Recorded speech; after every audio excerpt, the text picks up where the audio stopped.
Hey, welcome to This Week in Firefighting Today, the weekly roundtable where we talk about all sorts of things fire service related. And tonight we're going to talk about how we make decisions personally and within our department. So we're going to talk about a lot of things here, and we'll see if we can get this underway and organized right away. We do have folks that will watch us live on YouTube. If you are watching us live on YouTube and you'd like to interact with the panel, we have a way that you're able to do that. So if you do want to interact with the panel, I would ask that you use the hashtag tonight. Let me get my lower third out of the way there. Hang on, a little technical difficulty. All right, we are using the hashtag tonight, FFTDecide. FFTDecide is what we're using tonight. So we'll see if we can move right in. So my name is Peter Liam. I'm your host for tonight's show, and we're going to introduce the panel. We'll get the panel introduced and get everybody online and ready to go. So let's get started. So I'm coming to you. I'm the retired fire chief in North Attleboro, Massachusetts, coming to you tonight from the state of Rhode Island, just relocated. So I'm coming from Rhode Island tonight instead of Massachusetts. Rob, tell the folks about yourself. Good evening, everybody. Rob Fling. I'm the first assistant chief for the Dix Hills Fire Department, located out on Long Island. I'm a contributor with Firefighter Toolbox, as well as the founder of Face Peace On. Excellent, excellent. Michael, tell the folks a little bit about yourself and where you're coming from. Okay, my name is Mike Poulin. I'm a paramedic firefighter. Work for the Department of Defense, U.S. Navy in Newport, Rhode Island. I've got about 30 years experience total EMS with about 25 years of firefighting and 10 years career now, this time.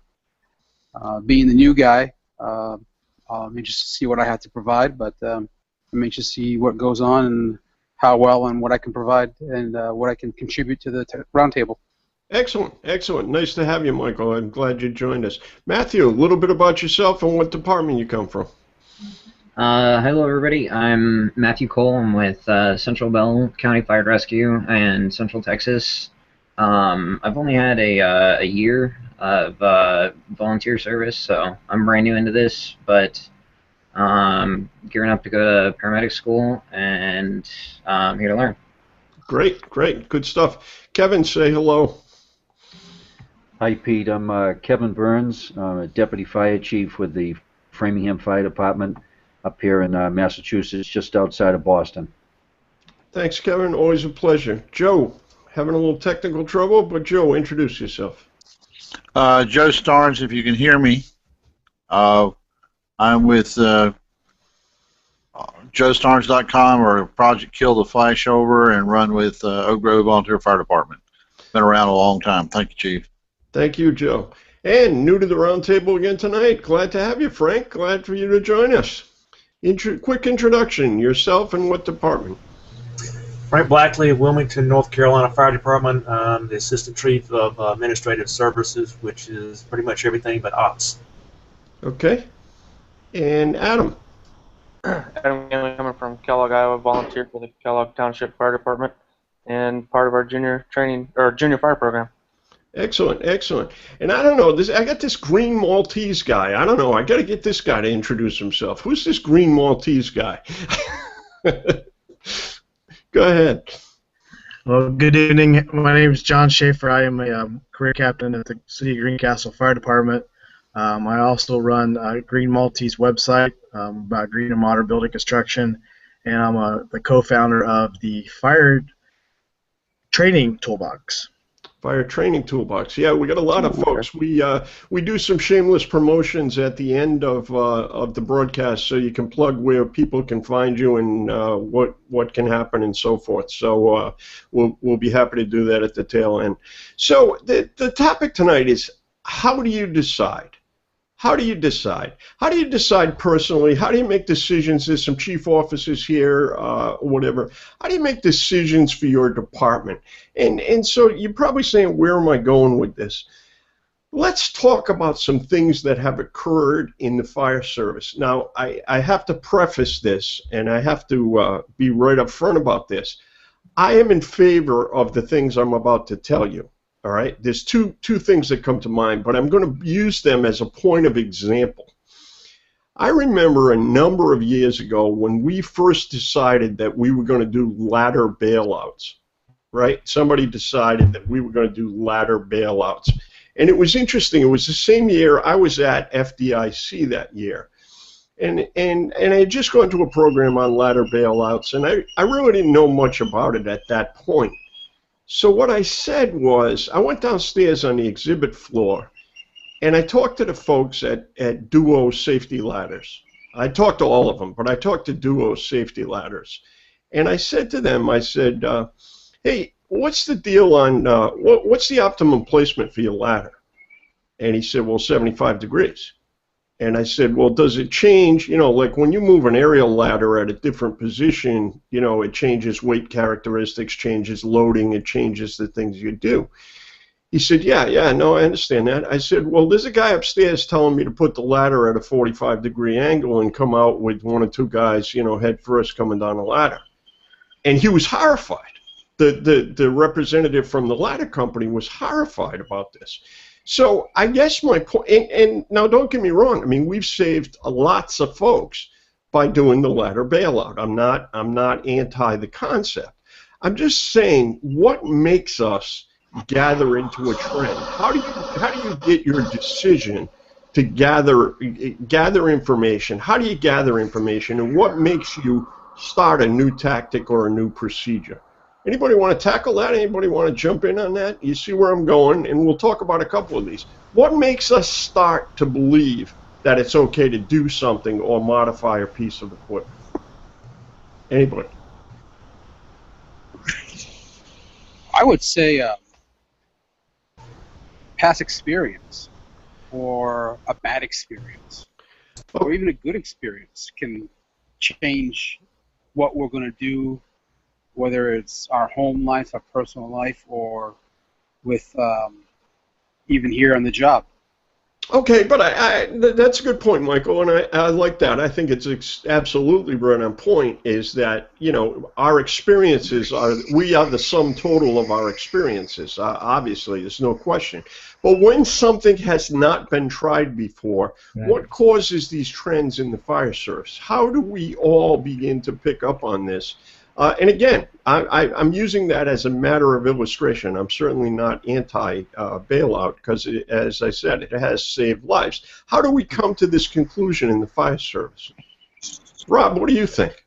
I usually pose it, being the training chief with the department, I'll usually pose it to my training committee. Or one of those guys will come to me and say, look, I saw this, I saw that. Or, you know, I was over at X department on a mutual aid, and this is how they do it. And there's a dozen of us, so we'll sit around and we'll talk about it, and we may go out and experiment with it. And if we think it's worthwhile ruling out, that's basically how we usually handle it. Right. Okay, that makes some sense. Now, if it is an untested tactic or an untested, you know, now where are we? So you tested it, you know, a half dozen times before we write an SOP, but where do we go from there? We may research it further. I happen to be very lucky. I have a lot of guys on my training committee that are FDNY guys that are from busy companies. So chances are, if we're looking into something, they've probably already tried it, or they've already heard it, or, you know, forums like this is great. Social media is great to throw something out there to see if anybody else has any experience with it. 2014, your avenues of exploration are endless. Yeah. Okay. All right. I think that's viable. John, what do you think? How do we latch on to a new technique? Well, I have to add to what these gentlemen have already said. Pretty much the fire service in general is very reactive, meaning that most of the time it's usually probably a bad incident, an LODD, or a close call that probably led us to, such as the example you're talking about, and then we picked it up throughout a class. So And I have to agree with Rob 100%. I mean, we're in the age of information, so one single Google search could pull up thousands of different resources, and most of the time actually go straight to the source. Yeah, okay, all right, I'll buy that. But suppose we're modifying a piece of equipment. I'll give you an example. This is another one that is fixed today, but many years ago, when we first began harness conversions for a dragging it down firefighter, very early on. I'm not talking about yesterday. I'm talking about very early on. We had the idea to make a harness conversion, put the strap between somebody's legs, buckle it up, and use it as a drag. So the same time, I go down and I talk to the representative from Scott, and he says, "You're dragging how much weight?" And I said, "Well, you know, a fireman, 150, 200 pounds." He said, "The snap on that buckle is good for about 38 pounds of pressure." So now it's been corrected, obviously. Our straps today are corrected. I guess my question is, and what led me to this discussion is, we were trying things, teaching things, doing things that maybe were beyond the capability of the equipment. And I wonder if we knew that when we did it. You know, if I drag you out by converting your harness, and again, today it's all been corrected, but early on, if I dragged you out and got you out, it worked.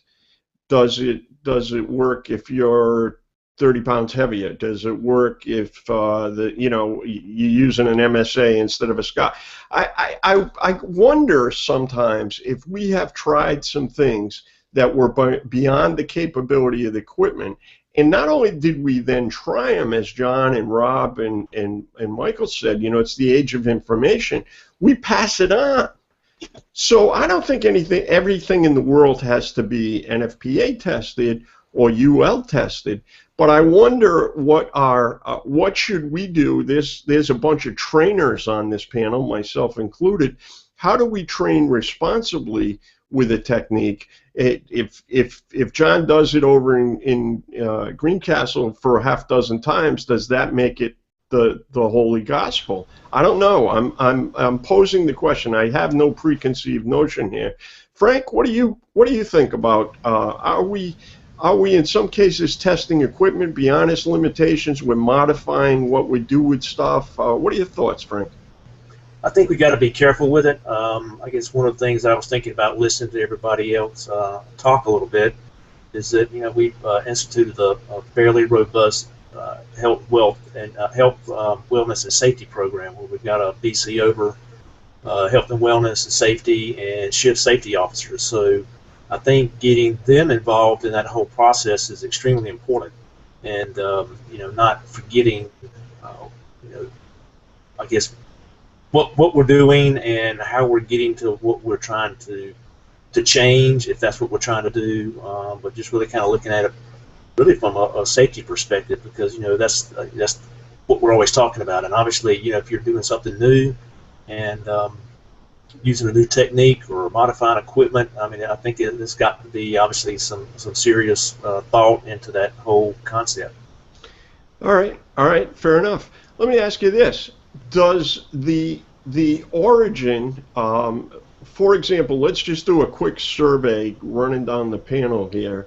Rob, does your department, would you consider a tactic where you would take a 2.5 gallon pressurized water in followed by a hose line? Would you take for an interior, you know, one room fire, that kind of thing? And I'm talking about the FDNY tactic of quote unquote using the can. So is that something you would do, Rob? You're muted, Rob. Rob, you're muted. Every piece of apparatus in our department technically runs as a squad. So we're both set up to run as an engine, and we're also set up to run as a truck, and we operate on order of arrival. So it makes sense that, you know, if I'm operating as a truck, one of those positions is a can man. So the 2.5 gallon extinguisher comes off the truck on every run. Okay, I want to just survey the panel real quick, and then I'll make my point. Michael, 2.5 gallon extinguisher, do you use that as an interior first attack tool on a structural? It depends on what the captain or the engine or the ladder want. We usually don't bring in the can. First lines in, being military installation, we have a lot of lock buildings, so the first thing we actually bring is a set of irons, both pieces. We only have 2 pieces that respond on calls. Then if we think we need something, some water application, then we're going to follow up the hand line. But as for bringing a can in, no, we usually don't bring in a can. Okay, fair enough. That's what I want to do. Matthew, what do you do in your department? Is that a technique where some firefighter would bring in the 2.5-gallon water as a first attack, first agent? That's what we do. If it's a fire investigation, unless it's already fully involved by the time we get there, that's our investigation technique. Yeah, obviously, if you need a hose, you're going to know that pretty quick early on, so you'll do that, right? Okay, good point. Kevin, what do you do up in Framingham? Would a company bring in 2.5-gallon water? It would for investigative purposes only, Pete. If we knew we had a fire, if we had fire showing, smoke showing, we're stretching a 2-inch pre-connected hose line.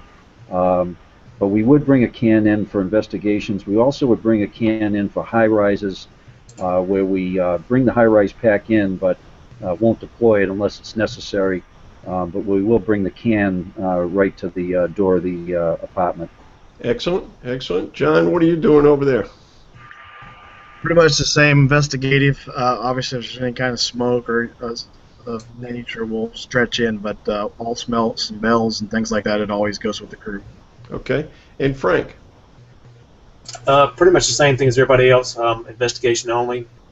If there's fire or smoke showing, we're going to be pulling 1 3/4 or 2.5. Okay. And Adam, is that something you use in your smaller department? No doubt. We don't take the can out unless we need it. Right, right. Or an extremely small fire and you're using it as a first aid extinguisher. Right. All right. So here's my point.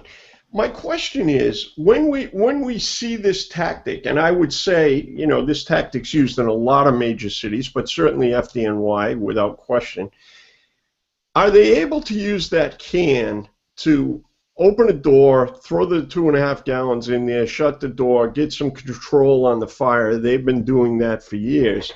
Is that predicated on the fact that there's a ladder company venting and an engine company underneath them putting out the fire?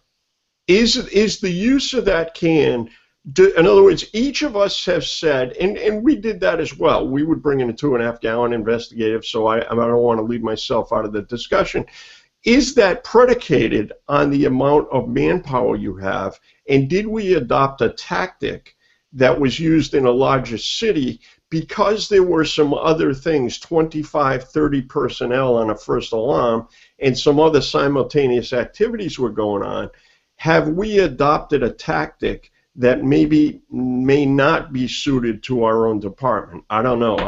Overhead question. I'm throwing it out. Thoughts? It works very well for us. If we haven't, our SOPs dictate if we have an obvious fire, the first due piece acts as an engine. And the second due piece will operate as a truck, and they go in with the can. And I personally think the can is a very underrated tool. It puts out a hell of a lot of fire. You can use it to confine the fire. You can get a door closed with it. You can, if you have to make a quick search, you can use it to confine the fire to the fire room, get somebody to pass and do a quick search. I think it's an excellent tool, and it works very well for us. No question. I would never diminish the use of it, and I would also encourage people, and my background, I would encourage people, if you have not trained in your burn building on what the capability of that can is, you do need to train under live fire conditions to just see exactly what it's capable of, because I think Rob hit it on the nose. A lot of people say, what the hell are you going to do with 2.5 gallons of water? Go try it for yourself. You'll see what you can do with 2.5 gallons of water. Yeah, no, I don't disagree at all. I think it's there. So the premise is, how do we decide? So we gather information. That was the first thing I heard from almost everybody. Gather information. But both Rob and Frank kind of talked about a team approach. get more than one pair of eyes on it. I think that's good information. What else can we tell a viewer when they're deciding whether it's a new tactic, a new piece of equipment, or whatever? So gather the information is correct. Have a team approach. I think that's correct. What other thoughts can we add? Anybody that wants to jump in? What other things would you want to add to the decision-making process? Train on it. Yeah. Get the information and gather it. Train on it and try it out. See if it works for your department. It may not work for your department. I know someone's down the line said, it might work for your neighboring department, but in your department you might come to find out that it don't work. So train on it as best as you can. Yeah, no, I don't disagree, Adam. I think that's a good point. I think that the training and whether or not, Joe Starnes, if he was here, uses the word system all the time. Does this technique, tactic, or tool fit within your system? If you only get 2 guys in a daytime response volunteer area, then maybe you cannot do the things that some people are talking about. So see if it fits within your system and train with it. All right, what else do we need to do for making decisions? I think you also, 2 at once. John, were you going to try? Go ahead. All right. Kevin? Pete, I would say, try it and then evaluate. For instance, on that can idea, I think the can certainly has its purpose and its use, but we found that the ABC dry chem extinguisher serves a more versatile purpose for us, being available to extinguish Class B and Class C fires. So we've kind of modified it to the point where we're taking the ABC extinguisher now instead of the can. So we tried the can and we reevaluated its use based on our experience and then modified the plan. Okay. Yeah. Very, very good stuff. Very good stuff. Go ahead. Somebody was going to jump in. I'll pop in here for a second. I agree with what Kevin was saying. I think that whole part involves all the stakeholders, whoever they may be. Well, there's the line firefighters, the training staff, safety, the chiefs, whatever it may be. I think you've got to have them all involved in that process. Okay, and that's a good point. Identifying the stakeholders in your department sometimes can be a little bit of a challenge in and of itself, right? We do what the firefighters want. Is that what the chiefs want? Is that what's going to be cost prohibitive? Are there any other things that have to come about? So certainly identifying those stakeholders ahead of time is very, very important as well. What other things do we have to tell someone when they're about to make a decision? We got good discussion so far. John? I think to add back to that evaluation part of it, and this has to do with really any kind of thing that you're going to implement, is a lot of times we always focus on the good of it, and I'm not trying to be negative here, but you also got to understand there's contraindications and identify those as well, so you know the limitations of the tactic or the tool or whatever you're going to use as well. So not only put it to test as you're researching and evaluating the tool, but see what it can and cannot do, and that might help you with some of your decisions as well as whether to or whether not to use. Yeah, no question. And that's kind of what led me. I've seen some people testing the upper limits of limitations of pieces of equipment. And using them in, there's a technique for my brothers down south. I apologize, but up here we deal with basement fires all the time. There's a technique of using a rapid intervention of kind of using a wall ladder or a roof ladder as a lever, putting it in a window and lifting, using it as a fulcrum to get the firefighter out of a window. What are we doing? Has anybody looked at what that's doing to the piece of equipment? Does it work? Are there any limitations on it? Yeah, it'll work, and I've certainly done it in training and taught it in training. But what is it we're doing beyond? I guess my point was, what is the capability? We've said evaluate 3 or 4 times. What are we evaluating, and do we have the capability within our departments to evaluate this in a I don't want to say scientific, but yeah, it is a scientific method, if you will, to evaluate it. Sometimes after, and somebody made the comment about an LODD or whatever, emotions are running high. People are trying to figure out how to prevent this from ever happening again. And sometimes we're not in a position where we're thinking the most clearly when we do that. A lot of great innovations have come from that, don't mistake me. But we sometimes are not thinking clearly. And I want us all to be safe as we begin to make these innovations. One of the things about this information age, because information is happening so rapidly, firefighters who were not exposed to information before are making rapid changes in their department based on an article, a podcast or whatever it happens to be. People are making things happen very quickly.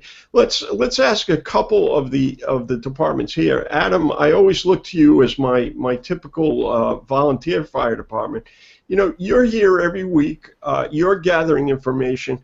How many other folks in your department are gathering information at the level you are? You know, I don't think very many. A lot of times I'll take what information I learned from a lot of these guys on the panel and some stuff I read and actually, you know, share it with them. I know I emailed you here not long ago about information you and I had talked about and, you know, passed it on to them guys, and, you know, I heard some good results of the information I had passed on to them. So I don't think many are. I know there's a few that are paying attention to it, but I don't think a whole lot are. Right, but I guess what I'm saying is, you know, when Frank's talking about gathering his command staff and doing a joint evaluation, you don't have that option, do you? You don't have a bunch of people to bounce it off. No, we don't. Not here in our department, we don't. Matthew, what about your department in terms of, you know, who's gathering the information? How does it come into your department about innovation techniques and those things, and how does it get done in your world? Honestly, Chief, it doesn't. I've been listening for a long time and looking and doing a lot of the research, and from what I've seen, there's a lot of hesitation for innovation. They don't like change, and when some of that stuff is brought up, it's seen as, you know, this information comes from, you know, like an FDNY, a large department, and it's kind of brushed off to the side, assuming that they'll never work for us. Right, and I think, you know, we do have to look at the department size, but I do think the fact that, you know, one of the things that FDNY brings to us, and any of the Chicago's, and I don't mean to hop on FDNY, any of the large cities bring to us, is the number of responses they make, the number of calls that they respond to. So it's the repetition that gives them the expertise to do something. So let's talk about that for just a second. If you're trying to do an innovation in your department, and Rob mentioned, you know, he's got some cross members, some members that come from FDNY. So the question is, if they've done it a ton of times, does that roughly translate to your guys who may be doing it, you know, 5 times a year? What point does experience level come into play as you begin to adopt a new technique? Michael, what are your thoughts on that? What's the difference if a very experienced department tries a technique and you try it there? Your number of structural fires may be somewhat different. What do you think? Well, it's interesting because I just came down from a fire department that had a totally different mission. The mission where I came from, it was primarily an airfield. Now I come down here to Newport, and the mission is very, very different. So we have different equipment. We have a different number of personnel. We man our trucks differently. Recently becoming a paramedic, well, not recently becoming a paramedic, but just becoming promoted to the paramedic position on the rescue, I was given the collateral duty of equipment purchasing or acquiring stock and maintaining stock of EMS equipment. And I came up with an idea of looking through the state protocols, what we're required to have.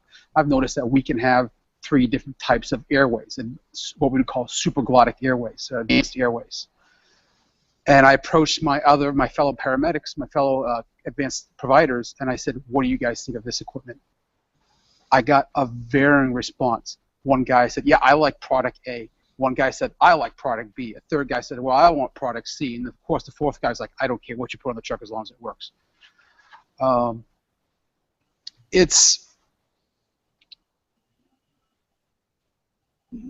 And then when you look at other things, that's one example. And then you've got the guys who are in charge of hose. You've got the guys in charge of tools. Everyone's got a collateral duty. So here we pick each other's brains, or somebody comes up with, hey, let's try this. You know, and a lot of times there's a lot of resistance. I think age and experience of a firefighter versus the new firefighter, whether he's experienced or from another fire department, does have what's the word I want? A little prejudice to it. Yeah, that's. I don't know if that makes any sense. Yeah, no, that's a great segue. I want to follow up with something Frank said in the chat room. And Frank, do you mind expanding on that about, change his perspective? Talk about that a little bit. It's funny because our department has gone under. We've had lots of change in the last 5 to 6 years, and a lot of it depends on the perspective of the person and what that change is. An example may be we now institute educational requirements for company officers and battalion chiefs and above. And if you had your education, it was fine. If you didn't and were caught in, I guess, the time frame where you may not have had enough time to get your education before retirement, change was not good. And it basically, in a sense, kept you in your same position. If you were a company officer and didn't have your bachelor's degree, you were no longer eligible to become a battalion chief. So it can be very difficult, and I think it depends on what that change is, and if it would affect me. How does it affect me? And I think that's what I think really gets a lot of departments into, I guess, in problems. So I think that's got a lot to do with that change. Is it a fireground operational change? Is it an administrative change? What is that? Yeah, no, that's a good point, and it's the point at which departments and organizations start to have serious challenges, because for that moment, Frank, we're thinking about me rather than the organization, rather than the team. How does this affect me rather than what the team mission is? So yeah, great conversation. Rob, what was the last thing you changed, the most recent change in your department? Tactically, administratively, whatever. What's the most recent thing you changed? Two things. We actually, August 1st, we went live with a program, a mutual aid program with 5 other districts that our paramedics are going to carry the antidote for hydrogen cyanide. And we've also started to allow the use of helmet cameras, where that was not allowed for quite some period of time. We've realized that in certain aspects we can use it for training, but we are allowed. We bought 3 of them, and we've given them to 3 people in 3 companies, and they can use the helmet cam with certain guidelines. And at the end, the chip comes out and it goes to a chief. That's the 2 most recent ones. Excellent. Good stuff there. The cyanide antidote is a great move. We were one of a few departments up in Massachusetts that made the purchase and carried that ourselves. As I said, when I was in North Attleboro, we were about 15 minutes out of the city of Providence, and I had some good friends down there that got involved in the cyanide incident there. So that was close to us. Michael, you just alluded, and if anybody hasn't figured out on the panel, that's my question, right? What's your most recent change? So I'm going down the panel. Michael, you mentioned something about the airways, but what's a departmental change recently in addition to that? The biggest change we're going through right now here at Newport Navy is changing personnel. We had, in the past year, we've only got 26 guys, full-time staff, 2 shifts. We do, like most military installations, we do 24 on, 24 off. Excuse me. and we had a major group of retirements last November, and some more after that around Christmas time. So we've been running short, and it's been a real strain on everyone's just general well-being. Now we're getting more guys in. For the last few months, we've been getting guys in, and that in itself is a change. We have a new chief officer who's going to be starting here in a number of days, an operations chief. So we got a new operations chief that we're going to have to learn to know what his idiosyncrasies are, what his plans are, how we're going to get along with him. And that's our biggest change right now. It's partially operations, it's partially training, it's partially administration. That seems to be our biggest change. Yeah, and that can have a pretty good shock on a department without question. That changing a fair amount of personnel in a rapid nature is certainly significant. Matt, what is the latest change that you have had in your department? The latest one we've had is a focus on cost effectiveness. So figuring out which apparatus responds. It's changed towards what's going to be the one that's most cost effective to send out the door rather than the best tool for the job. Okay, that's interesting. Is that a community budget-driven thing? Is that somebody forced you into those kinds of decisions, or what prompted that? If you know, Matt. I don't know. We were told that's the chief's will. So. Okay. That's the direction that we've gotten. Okay, and that's certainly going to change people's thought process. Kevin, what's the latest change up in Framingham? Pete, probably the latest change is we're starting to use EpiPens and administer Narcan. Just the basic EMTs that are on the fire trucks can do that. We do have 3 ALS ambulances that run with us, but in the event that we're there first, which is actually quite often, we can now administer EpiPens and Narcan. Right, and for the folks listening, you do not provide any EMS per se. You do run basic life support, and you will assist on advanced life support, but the ambulance is a third service. Is that correct? That's correct. They are dedicated to our community, basically almost 24/7, but they are a private company. Right, okay. John ran away. He obviously knew it was his turn, so we're going to skip him, but we will come back to him. Frank, John is back. I was just starting to talk bad about you, John. I thought it was your turn, and you dashed off. So, John, sorry. No, that's okay. I won't do it. So one of the guys came in. They need what I want them to do. So. Yeah, no, I'm teasing. It's what I do here. Everybody gets fair abuse, fair and equal abuse. So what's the latest change your department has undergone?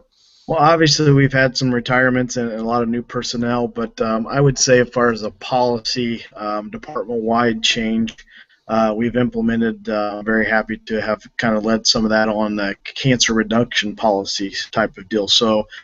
We come up with an SOG and SOP about actions to take after fires. We do gross decon now on all fires. Any working fires. Change out Nomexes after every fire. If it's a good working fire, then our gear is actually completely washed even after we get back. Showers, fresh change of clothes, and then we do decon as well inside of the apparatus. So it's geared toward a lot of the white papers that came out dealing with firefighters have about a 200% more chance of having cancer than the average public. Oh, that's great stuff. I would assume, now let me just make an assumption. I hate when I do that, but I do it so well. I would assume that change was pretty easy to promote, right? I would think that, there's a lot of new practices, but when you're talking about the members' safety, is it, well, let me ask, was it received well, or was there some resistance because it was new and different? Well, it was easy to receive. Obviously, the buy-in with the chief and the admin. Just a few funny kickbacks, I would say, was the fact of when we put the baby wipes on all the apparatus. If you see a soot on a fellow member, they go to get in the apparatus. It's the officer. I mean, we actually make sure that we wipe down with the baby wipes. So that was kind of comical. You know, there's always comments and little jabs here and there, but no, nothing too negative, and it was accepted, especially when you have the data there. Yeah, absolutely. Well, good. Congratulations. That's very progressive. You know, that may be a topic between that and what Rob's doing with Face Piece On and stuff. We may have the topic for another roundtable here pretty quick. Frank, what's the latest change? What would you say? You've been talking about this for several weeks. That your department has been in change for a number of years here. What's the latest change you've done, Frank? We just purchased a tiller ladder, and it depends on who you talk to as to why did we do this. And as our chief said, I guess his explanation is it's kind of like a bowl of fruit. And first time you hear that, you're like, what the devil are you talking about? But we've already got ladder platforms, and this really kind of gives us a different tool to use, especially in our downtown area where the streets are smaller. We've got alleys. We don't have as good large enough roads to get some of the larger single chassis ladders down those streets. So this is really giving us a huge, I guess it's a huge operational change for us. Number one, how do we make sure that we're training people properly on it? The training staff has done a tremendous job on that. So I think that's been a pretty big change. And then of course there's lots of other little changes, hiring processes. Just a couple there.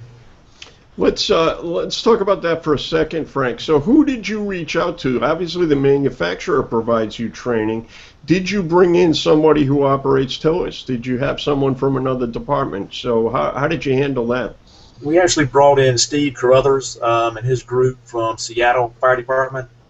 They were recommended both by Pierce and we've also contacted Raleigh Fire Department that has a tiller. They had an accident with theirs several years ago where it flipped over. And also Charleston, South Carolina Fire Department recently purchased one. So everybody recommended this group, and we spent a sizable amount of money bringing them into town. But as I was talking with the training staff last week after they left, I said, you think it was worth it? And they said, by far. Just talking about the different types of accidents that they've had in Seattle and other places throughout the country, learning from those mistakes to try and help us prevent any mistakes in Wilmington. Excellent stuff. And as we know, just in the news this week, we rolled a tiller ladder out in California, I believe we did. I've been involved in 3 departments, as you know, in a statewide association. So I think I can say this without keeping the names to protect the innocent. I actually know of a department that bought a tiller so that they could have 2 men on the ladder. So there was a 1-man ladder, and they thought if they bought a tiller, they would get 2. So that was their motivation for that. Not sure that was the right thought, but I do know that that occurred. Adam, what's the most recent change you've had in your department? Radio communications. As of right, what we were operating on the same channel that we were getting dispatched on. What we were finding that was happening is we're flooding the radio, and over in our dispatch center, they would kind of turn it down on the console. So every time we would try to get a hold of them, we weren't able to get a hold of them. So we just had our radios redone because they got a repeater here on all the departments. So we got the V-Fire 21, and that is going to be our new fireground operational channel. I talked to the radio tech that does here in our county. He's also a volunteer for another department, and their command actually has 2 radios. One is on the response channel, and one is on their fireground channel. Where on the response channel, he's able to talk to the incoming units, and when those incoming units come in, they change over to the V-Fire 21, the fireground operational. So we're going to adopt that in our firehouse. Excellent. Well, radios, that's certainly, radios and procedures certainly will create a tizzy in a fire department without any issue whatsoever. So now you get your wish list. If money were not an object, what change would you make in your in your department? If money were not an object, what do you think? How would you get a departmental buy-in? Do any of you do surveys of the membership? Is it discussed at officers' meetings? How do you determine what the next change might be? How do you decide what the next change might be? And what would you do if you were king? Anybody want to jump on that? Just give me some indication that you do, and we'll call on you. I'm surprised. Nobody's. Yeah, Go ahead, John. Jump up there. I'm going to do two, though. I'm going to do one for my whole entire city, and then I'm going to do one internationally for the whole world. So. All right. If I were king, all right. I love it. For my city, it would be sprinkler every single building, retro all buildings, and be very proactive with that. And then the worldwide international one would be free physicals for all firefighters. Yeah, that's a good one. That's a good one. I got to tell you though, it's that one. I won't speak about it freely because it was a bone of much contention in my world. I had much. We budgeted for it. We provided fitness equipment, and I got such a tremendous pushback on physicals. Everybody has the fear of it, and it really is about health and wellness, and not whether it's an on-the-job injury or a career injury or what it is, but there was a tremendous amount of pushback, and it was a battle I lost, and I felt badly about that because I thought I was aiming in the right direction. So that was great stuff, John. Great stuff. Anybody else got anything you want to add? How you make decisions? What would you decide if you were in charge? Anybody? Pete, I'll take a crack at it. All right, Kevin, go ahead. Give it a shot. I would say it would be great. We run 4-man engine companies, and we're lucky to be able to do that.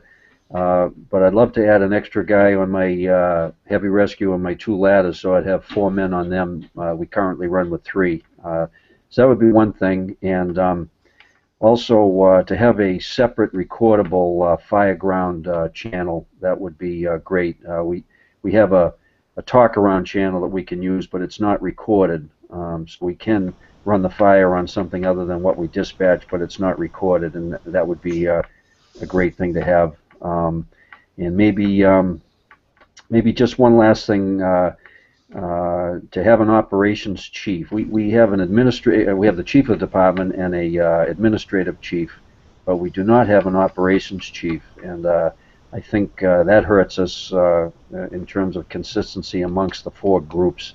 So I'd love to be able to have an operations chief also. Yeah, well, be careful what you wish for, you know. But no, that's all good stuff. Good stuff. All right, so let's recap how we make decisions in the fire service. So we research. We've got a ton of information. We brainstorm with a committee. We test and evaluate. We train with the new concept or the new tool. What am I leaving out? Did we miss anything in that summary of what we want to do for making decisions? Those are ways. Matt, go ahead. I'd say reevaluate, check and make sure that, you know, after all that's done, that you've hit the mark on where you're trying to be. Yeah, good point. So the feedback, right? At the end of this loop, there needs to be a feedback loop. Excellent point, Matt. Great point. Is it still working? It was a great idea last year. Is it still working today? Is a good one. John, did you want to add? Well, I was just going to say, I mean, that's part of the decision making, but you also have to think, even if you've done all that and everything turns out very well, I've seen a lot of things just fall by the wayside because there wasn't a good implementation plan. So you have to think about a way to implement it, whether it's in phases or over a period of time or some type of implementation phase.